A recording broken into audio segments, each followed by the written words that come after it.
Today, I'll be telling you whether Ashveil, the yearly male character released right before the anniversary, is worth pulling for or not. Of course, I'll be discussing about the rerun too, but mainly this Ashveil. Maybe he isn't 100% worth skipping. Who knows?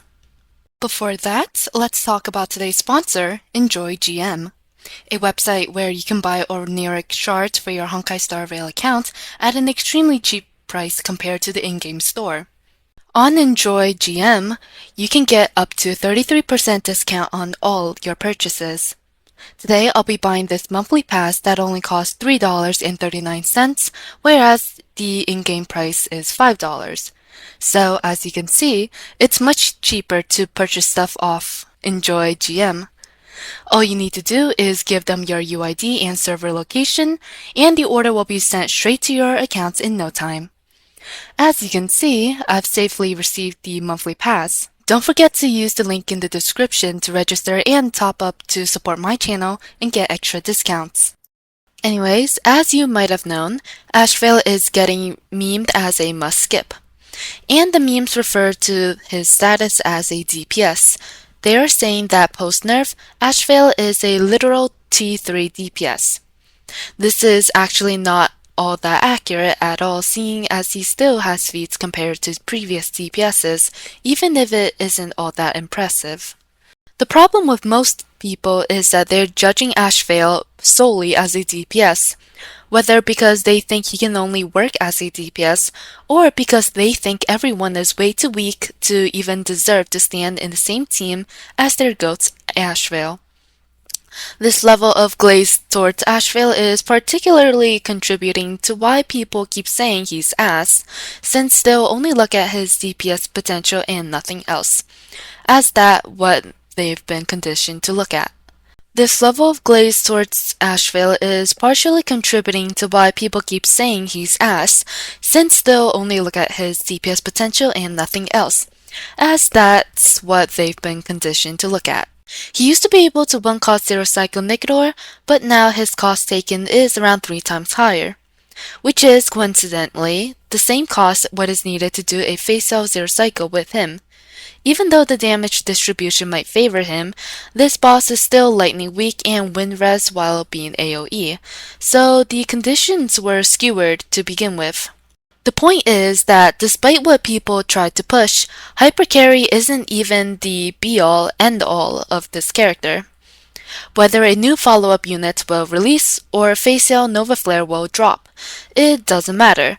But the point is, there's no way in hell Ashveil will stay as a DPS if his support capabilities are already showing despite not having a DPS to utilize them to its fullest.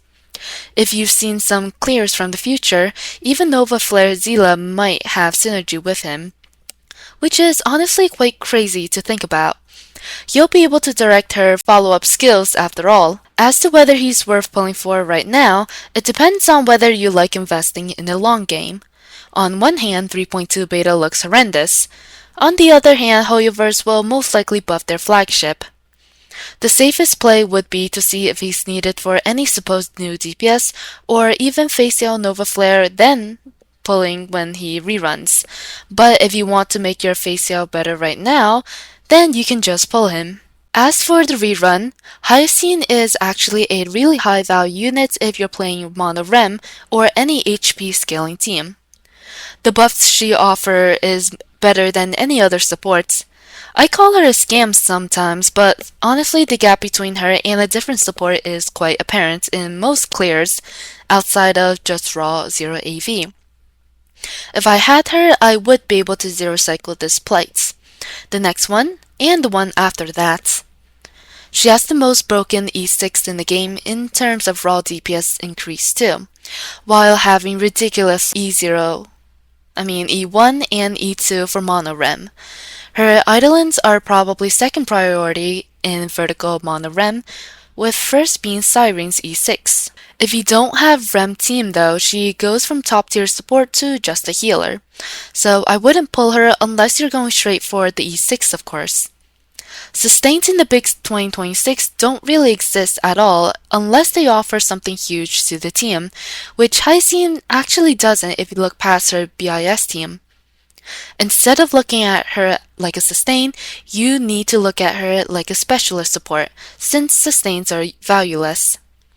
So it all comes down to whether you need her specialization. Well, that's both characters done. Honestly, this patch is kinda filler. It's crazy that HSR would randomly drop a 4-week patch with barely any marketing. Will this beat Dahlia's patch in terms of dryness?